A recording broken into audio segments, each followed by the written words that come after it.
Au nom du Père et du Fils et du Saint-Esprit. Chers frères et sœurs, chers spectateurs d'Ave Maria TV, chers abonnés, salut. Nous sommes toujours dans le temps fort du carême et nous voulons mettre nos pas dans ceux de Jésus à travers cette émission. Puisque nous célébrons le deuxième dimanche de carême de l'année C, je m'en vais vous lire la première lecture tirée du livre de la Genèse et qui nous rappelle l'alliance que Dieu avait scellée avec Abraham.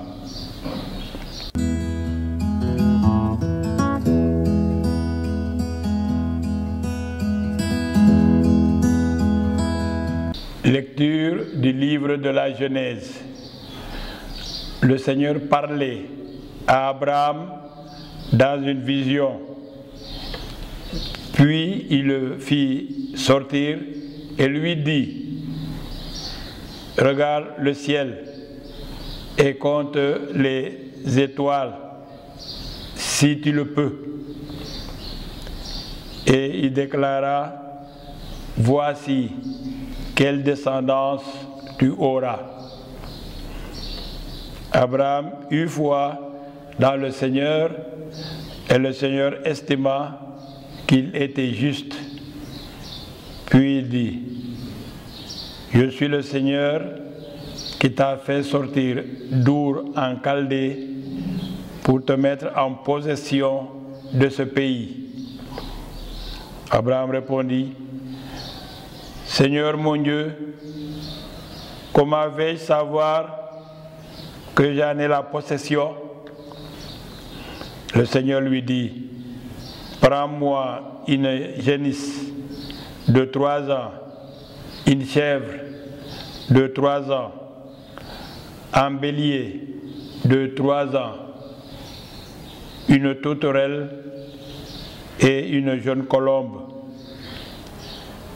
Abraham prit tous ces animaux, les partagea en 2 et plaça chaque moitié en face de l'autre.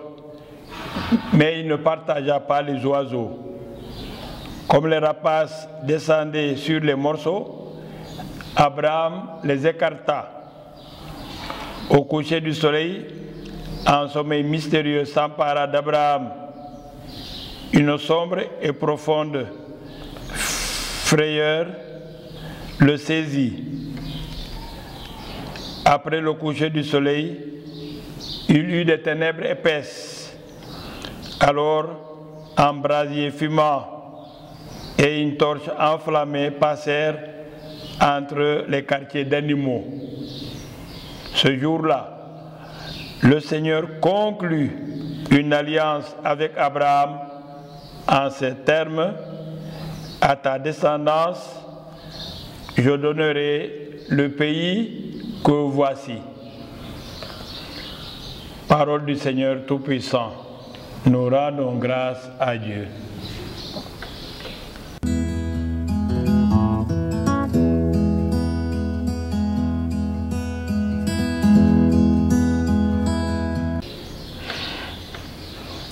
Abraham était un personnage sûrement pieux. Il habitait à Our en Chaldée, qui normalement se trouve dans l'Irak actuel. Et c'est de là que Dieu l'a appelé pour lui demander d'aller dans le pays qu'il allait lui montrer. Et c'est comme ça que donc Abraham, qui autrefois même s'appelait Abraham, partit de campement en campement jusqu'à Canaan. Et c'est là que Dieu lui a fait comprendre, selon le texte que nous venons d'entendre, que c'est dans ce pays qu'il allait lui donner comme habitation et également pour sa descendance. Et Dieu devait lui promettre une grande descendance, puisque sa descendance serait aussi nombreuse que les étoiles du ciel, nous dit le texte. Et effectivement, Abraham a une grande descendance, puisque les Juifs qui sont ses descendants sont nombreux à travers le monde.